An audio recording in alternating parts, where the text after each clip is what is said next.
Good morning. My name is Miguel Gonzalez, and I'm a retirement specialist with over 20 years of experience helping clients in retirement income planning, overseeing investment of funds, and designing retirement plans.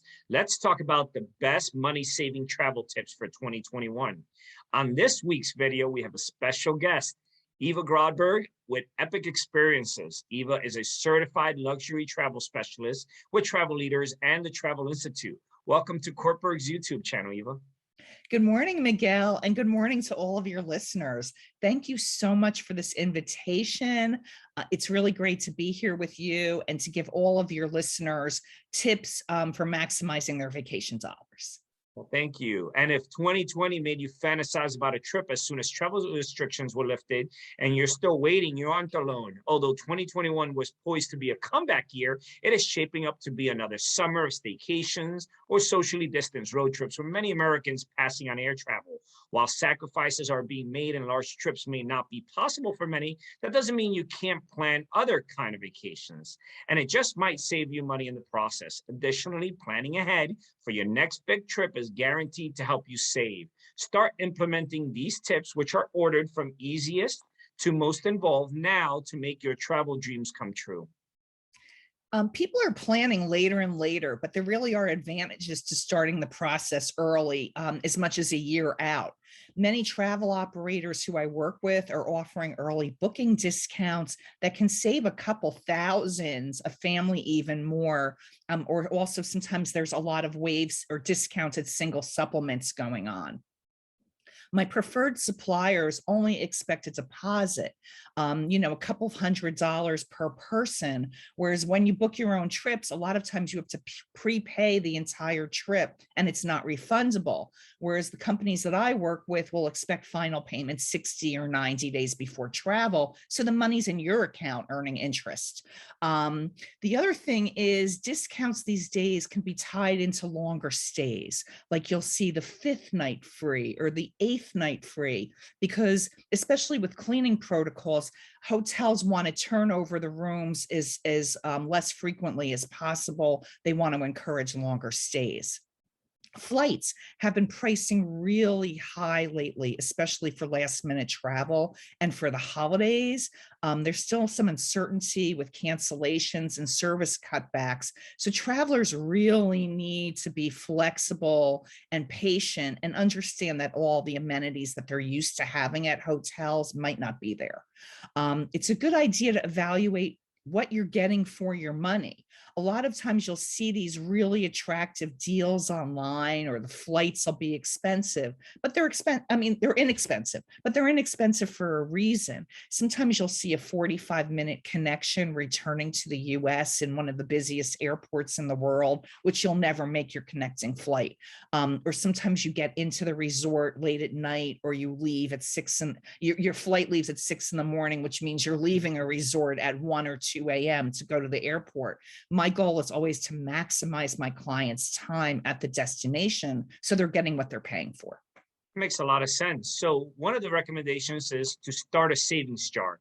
It may sound like a simple and old-fashioned, but a savings jar is a great way to slowly build up cash to treat yourself and your family to your ideal vacation. Granted, with travel limited for over a year now, you may have already been saving, but if you haven't, it's not too late to start. Anytime you have spare change left over from cash purchase, put it in the jar. At the end of the month, take that money out, count it, store it in a safe place, and record the amount in a spreadsheet or notebook.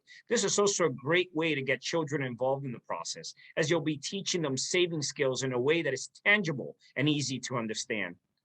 It's a really good idea. Over the years, a lot of my honeymooner clients have told me that they've set up honey funds for their honeymoon.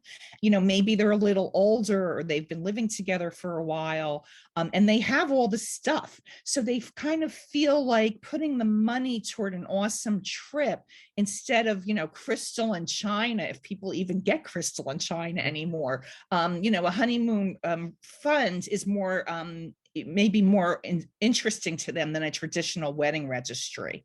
I've also had clients pay out trips monthly. If I can do this online with their credit card, I'm happy to do it. But if I've got to call and wait on holds, I'm less happy.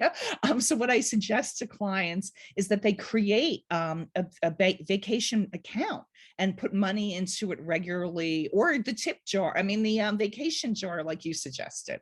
No, that makes sense. Another idea that we were recommending is travel locally, right? So if you're comfortable traveling by car and your state's regulations allow it, consider planning a series of day trips or weekend excursions. If you live within driving distance of a major city, do some research on the best activities, restaurants, museums, and other attractions, and plan an itinerary around your favorites. And if you think you've already seen all there is to see, try patronizing a small business and ask the owner or employees to share their favorite spots. You may discover a hidden gem. And as more of the outdoorsy type, so I'm very outdoorsy. So if you're more of the outdoorsy type, every state has a number of state or national parks that you can visit while safely social distancing and getting more much needed time in nature. So find the park or parks closest to you on the National Park Service website, which lists in great detail, I may add, some of the most popular activities in each park, whether you enjoy hiking, biking, camping, or simply sightseeing. Visiting state and national parks is an amazing and inexpensive, in some cases, free way to do these activities and more. For a variety of reasons, domestic travel is at an all-time high. There's definitely still travel opportunities out there, but many of the best places are sold out. The national park hotels, the luxury dude ranches, the not so luxury dude ranches are all sold out for the summer. I had a client looking for a Sedona vacation, and bit by bit, every day another hotel would get sold out from under us. So planning early is crucial. And I would suggest to families or couples or friends, if there's a place or a thing you really want to do and you're finding that you're shut out for this year already, plan now for next year. It'll be here before you know it. And this way you'll get what you want by booking early. Makes sense. So the number one is start a vacation jar. Number two is travel locally and plan ahead. Number three is spend wisely, right? So if you know people who travel often and you've wondered, how can they possibly afford it? The answer is that they've chosen their credit card strategically. According to popular personal finance company, NerdWallet, there are some of the most popular travel cards for 2021. Capital One Venture Card. This card is rated one of the best for travelers for a reason. It offers a one-time bonus of 60,000 miles after you spend $3,000 within the first 3 months, and double flight miles on every purchase. Also, your miles will never expire. The Wells Fargo Propel American Express card. If you prefer a card with no annual fee, this might be the one for you. There is an intro APR period of 0% for the first 12 months of purchases and balance transfers. And you earn triple points on restaurant purchases, streaming service subscriptions, and ride shares, among other categories. There's also the Chase Sapphire Preferred card. Although recommended for those with a good or excellent credit, this card delivers great perks for travelers. You'll earn 60,000 points after your first $4,000 spend within the first 3 months, get unlimited deliveries for the first year, plus 0 delivery fee on eligible orders through DoorDash, and earn 25% more on travel points when they're redeemed through its reward programs. So there's a lot of options for travelers. I really love my Chase Sapphire Reserve card for travel. The annual fee is high, but it's worth it. There's a $300 travel credit. So, the first trip you book, you're basically getting most of your annual fee returned. You get a priority pass, which gets you into most of the or many airport lounges worldwide, $100 credit for global entry. And then you get 3 times the points for travel and dining. So the points rack up really quickly. And you get the DoorDash, the same, Chase Sapphire Preferred DoorDash. They also have great travel protection, no foreign transaction fees, and a lot of other benefits.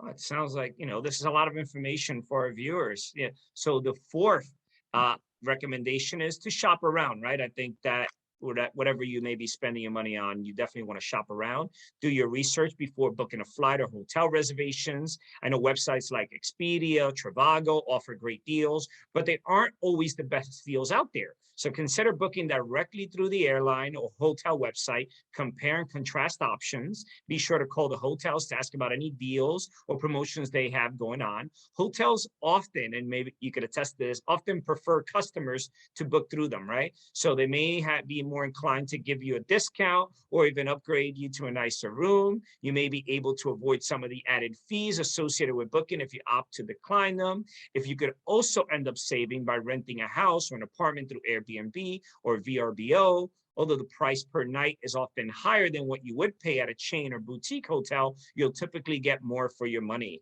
Consider this: if you stay in a hotel, you will likely need to purchase every meal out. However, with a rental, you can plan to prepare some of your meals at home, helping you save money in the long run.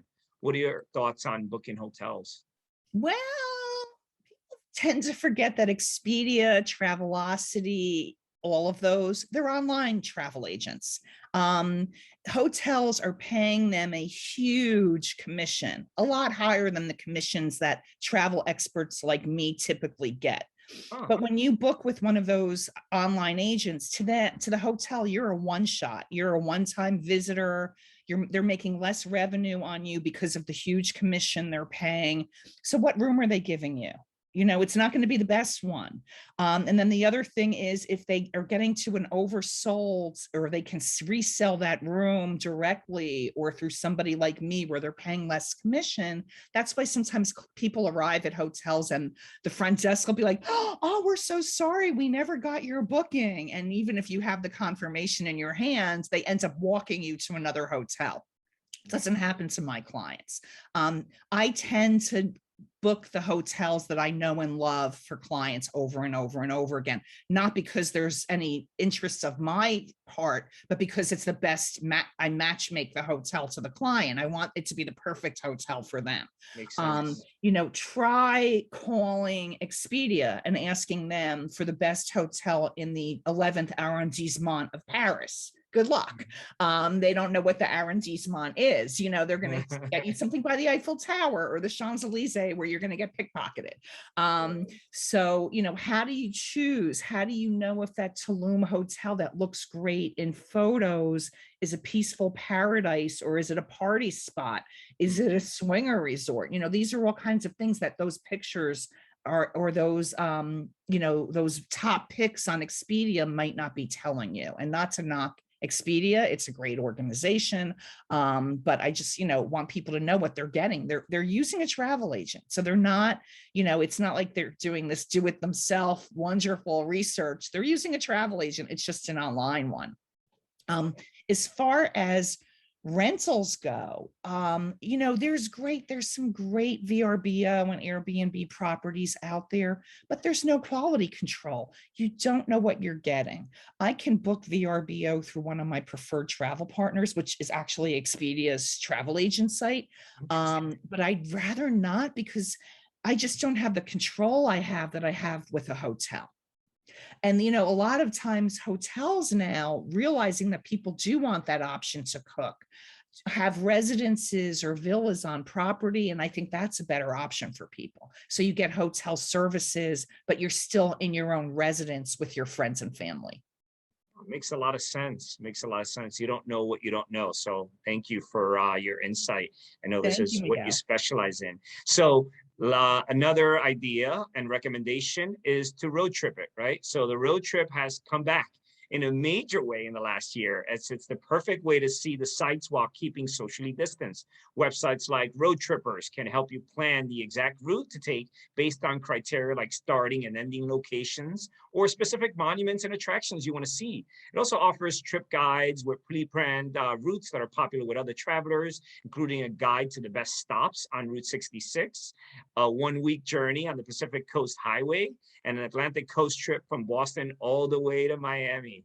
If you have a smaller vehicle and aren't keen on putting that many miles on your car, consider a rental instead. The average cost for a mid-size rental car through a company like Enterprise, for example, is $44 per day or $361 per week. But keep in mind, this price will vary based on location, as I'm sure you know, time of the year, and the type of car that you rent. What do you think about road trips, Eva? A road trip is a great idea. I have quite a few itineraries that are completely customizable based on somebody's interests. Some of the ones I've put together are the wine regions of Napa and Sonoma up to Portland's Willamette Valley for wine lovers, or iconic American stadiums for sports lovers. There's a lot of routes you can do in New England, the food or music of Cajun country. Then we have all those national parks, and there's fabulous things to see in America. As far as car rentals, my best advice, especially in popular destinations, is to prepay your car rental. Car rentals in major tourist destinations like Las Vegas are kind of like the toilet paper of 2021. They're very tough to find. Sometimes people arrive and they find out that their car is gone. The reality is it's been in the news, so people are getting nervous and they're booking multiple cars to be sure that they have one. So my best advice is to prepay that car rental, and more likely your car will be waiting for you at the airport when you arrive. That's great advice. So to finalize this video, no matter how or when you choose to travel next, there's plenty of ways you can have the trip you've been hoping for without breaking the bank. So from myself, from Eva, from Cortburg, we wish you happy trails. Thank you, Eva, for joining us today. Thank you, Miguel, for having me. And once again, my name is Miguel Gonzalez with Cortburg Retirement Advisors. Please take a moment to click the like icon, and don't forget to subscribe to my YouTube channel to receive our weekly video podcast every Monday morning. Thank you for watching, and I will see you all next week.